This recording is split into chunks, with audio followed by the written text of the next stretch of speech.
You may have seen Taylor Morris on the Today Show, Good Morning America, and you've seen all the photos and a love story in 22 pictures. But do you know who took those pictures? I sat down with a man who has been capturing the story of Taylor Morris one click at a time. They say a picture is worth 1,000 words, but 1,000 words can't even scratch the surface of the story of Taylor Morris. On May 3rd, 2012, an IED in Afghanistan left Morris a quad amputee. Over the last 10 months, Taylor's recovery has been documented by a close group of friends. He lucked out in a lot of ways. A lot of his friends are very skilled and very talented in multiple forms of media. This is Tim Dodd. Tim is not only Taylor's photographer, but also his friend.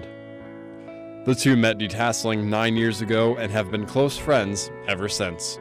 Only weeks after his accident, Tim went camera in hand to see Taylor at Walter Reed Hospital in Washington, D.C. We go up and his back was to us. He was sitting in his chair, but they were working on dressing his wounds at the time. Because he was still, at this point, 6 weeks, you still have pretty serious wounds and they're still bleeding even and stuff like that too. So he real quickly, it was just kind of a very informal, hey guys, what's up, and turned around and then went right back to, what was going on. And before either one of them knew it, life almost seemed normal again. He'll be sitting in a car and he's in the back seat, so you can't see, like when I'm driving, you see in the rearview mirror and you just see his face.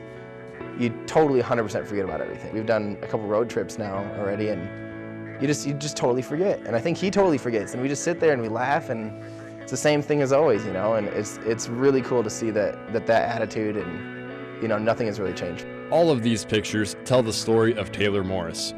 Thousands upon thousands of words coming together to tell a story of hope, determination, and the belief that anything is possible. It's kind of the person that Taylor is. It's just like, if he believes in something that he can do and he thinks he can do it, he's going to do it. He doesn't care what the doctors say. He doesn't really care what Danielle says, but Danielle's kind of right there with him. She thinks, if he's going to do it, he's going to do it.